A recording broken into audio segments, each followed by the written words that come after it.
नमस्कार, मैं डॉक्टर रवि राय आप सभी दर्शकों का हार्दिक स्वागत करता हूं। पिछली वीडियो में हमने चर्चा की थी चंद्रमा के बारे में। आज हम चर्चा करेंगे मंगल के बारे में। ज्योतिष सीखने, समझने और व्यवहारिक तौर पर इसके एप्लीकेशन के लिए ये बहुत ज़रूरी है कि हम ग्रहों की प्रकृति से अवगत हों। जैसा कि मैंने आप लोगों को बताया है कि यह चैनल डेडिकेटेड है उन लोगों के लिए जो ज्योतिष सीखना चाहते हैं या समझना चाहते हैं, और इसीलिए मैंने यह नया चैनल जो है प्रारंभ किया। तो इस क्रम में आज हम बात करेंगे मंगल के बारे में। देखिए, काल पुरुष की कुंडली में मंगल को पराक्रम माना गया है, यानी मंगल पराक्रम का द्योतक है। मंगल की प्रकृति क्या है? मंगल किन राशियों में उच्च के होते हैं, किन राशियों में नीच के होते हैं, कहाँ स्वराशि के होते हैं, कहाँ मूल त्रिकोण के होते हैं, और मंगल के प्रभाव क्षेत्र में क्या क्या चीज़ें आती हैं, आज हम इस पर चर्चा करेंगे, ताकि जब भी आप कुंडली में मंगल को देखें तो आपको यह एहसास हो कि मंगल से हम इन इन चीज़ों का विचार करते हैं। देखिए, सबसे पहले हम समझते हैं मंगल का स्वभाव क्या है, मंगल की प्रकृति क्या है। तो देखिए, मंगल की प्रकृति उग्र है। मंगल का स्वभाव गर्म है, उग्र प्रकृति के, अग्नि तत्व के ग्रह है मंगल। लाल रंग की वस्तुओं के कारक हैं,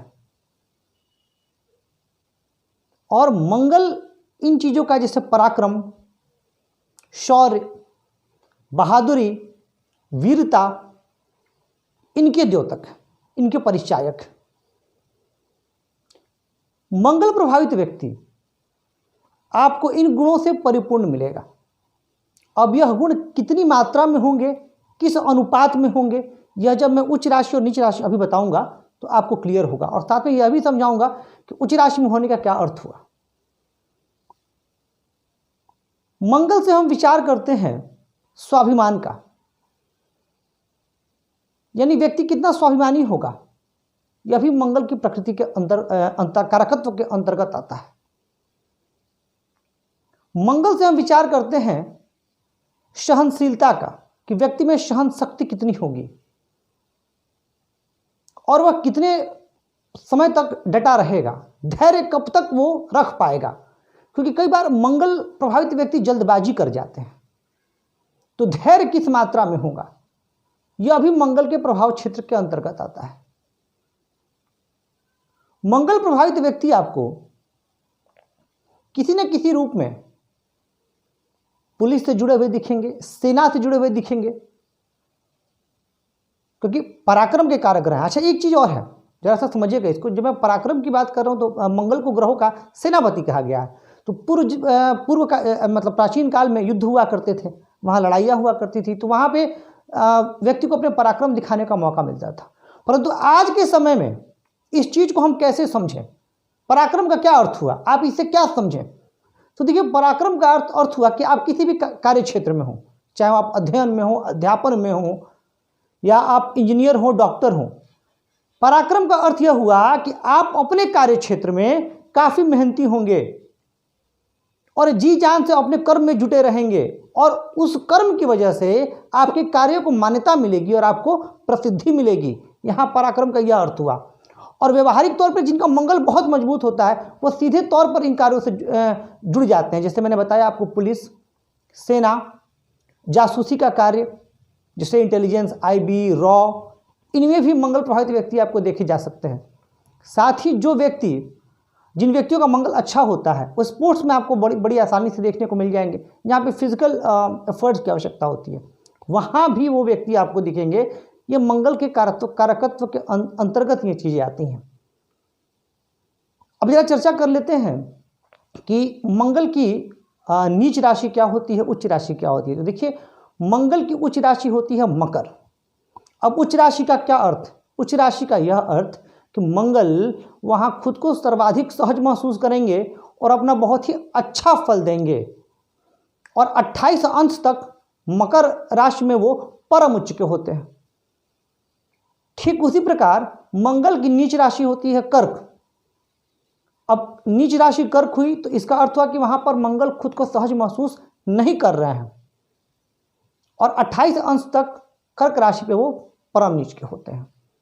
अब देखिए यहाँ पर भी कई चीज़ें हैं। जब आप ज्योतिष सीखेंगे और धीरे धीरे आगे बढ़ते चलेंगे तो आप समझेंगे कि यह कोई ज़रूरी नहीं है कि जो ग्रह उच्च राशि में हो उनका अच्छा फल आपको देखने को मिल ही जाए। यह भी जरूरी नहीं है कि कोई ग्रह नीच राशि में हो तो वो बुरा फल ही देंगे।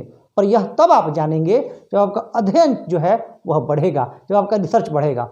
और यदि आप चैनल के साथ जुड़े रहे तो मैं एक एक करके समझाऊंगा कि किन परिस्थितियों में नीच राशि के ग्रह भी अच्छा फल देने लग जाते हैं और कई बार उच्च राशि के ग्रह भी अच्छा फल नहीं देते हैं।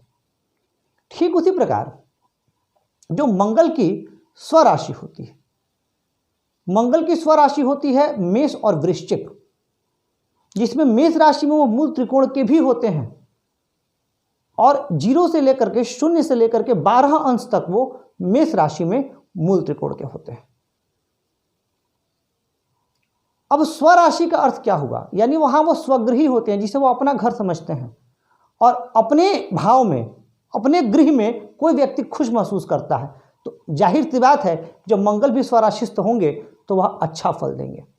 यानी आज आपने जाना कि इन राशियों में यदि मंगल स्थित हो, मेष, वृश्चिक और मकर, इन 3 राशियों में वो खुद को सर्वाधिक सहज महसूस करते हैं और यहाँ अच्छा फल देंगे। कर्क राशि में वो उदासीन होते हैं।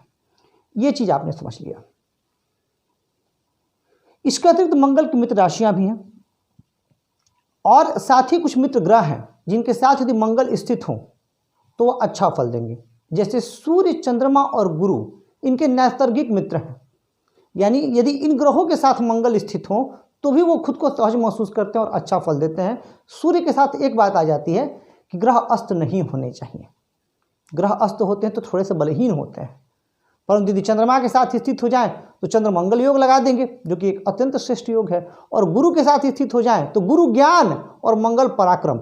व्यक्ति ज्ञानी भी होगा और पराक्रमी भी होगा। सोचिए उस व्यक्ति को अब पूछना ही क्या, कितना आगे वह बढ़ सकता है। ज्ञान और पराक्रम का संगम हो जाएगा। तो वहीं मैत्री चक्र में ये शुक्र और शनि से समभाव का संबंध रखते हैं, यानी न्यूट्रल रहते हैं, ना दोस्ती ना दुश्मनी, ठीक है, न्यूट्रल। बुध, राहु और केतु से इनकी शत्रुता है। तो आपने समझ लिया कि कौन कौन से ग्रह इनके मित्र की श्रेणी में आते हैं। देखिए, मंगल प्रभावित व्यक्ति जो होते हैं, जिन पर मंगल का प्रभाव होता है या मंगल की जो कारकत्व की चीजें होती हैं, उसमें ये व्यक्ति जोखिम लेने से नहीं घबराते,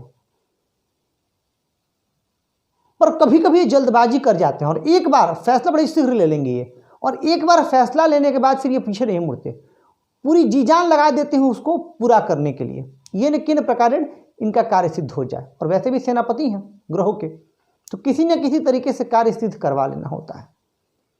मंगल प्रभावित जो मंगल के कारकत्व की चीजें, उनमें गुस्सा भी है, क्रोध भी है। तो जो मंगल प्रभावित व्यक्ति है उनको क्रोध भी खूब आता है, परंतु शीघ्र वो ठंडा भी हो जाता है। यानी लंबे समय तक ये किसी से द्वेष पाल के नहीं रखते। यह भी मंगल का एक गुण है। मंगल प्रभावित व्यक्ति आकर्षक होते हैं। क्योंकि मंगल युवा अवस्था के ग्रह हैं, इसलिए मंगल प्रभावित व्यक्ति या जिनके लग्न पर मंगल का प्रभाव हो वो हमेशा युवा दिखाई देते हैं, ऊर्जावान दिखाई देते हैं, स्फूर्तिवान दिखाई देते हैं। क्योंकि मंगल ऊर्जा, स्फूर्ति, युवावस्था इन सभी का कारक है। जिन जातकों की जन्म कुंडली में मंगल का प्रभाव ज्यादा होता है उनको आप युवाओं के समीप देख सकते हैं। भले ही उनकी अवस्था ढल गई हो, वो वृद्धावस्था में चले गए हों, फिर भी उनके इर्द गिर्द आपको युवाओं की मंडली दिखेगी। ये मंगल का प्रभाव है। जैसे आपने देखा होगा कुछ राजनेता हैं जो वृद्धावस्था में फिर भी युवाओं के बीच लोकप्रिय हैं। तो जो मंगल प्रभावित व्यक्ति होते हैं वो अपने जीवन काल में युवाओं के बीच हमेशा लोकप्रिय बने रहते हैं। यह भी एक गुण है मंगल का। तो ज्योतिष सीखने के इस क्रम में आप इतना समझें कि मंगल प्रभावित व्यक्ति या मंगल के कारकत्व की ये चीजें हैं। जब भी आपके पास कोई जन्म कुंडली आए या मंगल की चर्चा हो, आपके दिमाग में इतनी, कम से कम, ये मैंने बहुत शॉर्ट में बताया है और कम से कम बताया है, इतनी बातें तो आपके दिमाग में अवश्य चलनी चाहिए। मंगल रक्त के भी कारक हैं, तो मंगल सर्जरी के भी कारक है। अग्नि से संबंधित जितनी चीज़ें हैं उस पर भी मंगल का आधिपत्य है। तो इतनी बात यदि आप दिमाग में रखेंगे तो धीरे धीरे आप ज्योतिष सीखने के क्रम में खुद को बेहतर महसूस कर पाएंगे। तो प्रिय दर्शकों, आज के लिए बस इतना ही। आशा करता हूँ और पूरी उम्मीद है कि आपको यह वीडियो पसंद आ रहा है, चैनल पसंद आ रहा है। वीडियो को ज़्यादा से ज़्यादा लाइक करें, सब्सक्राइब करें और शेयर करके अपना प्यार और स्नेह मुझे अवश्य देते रहें। नमस्कार।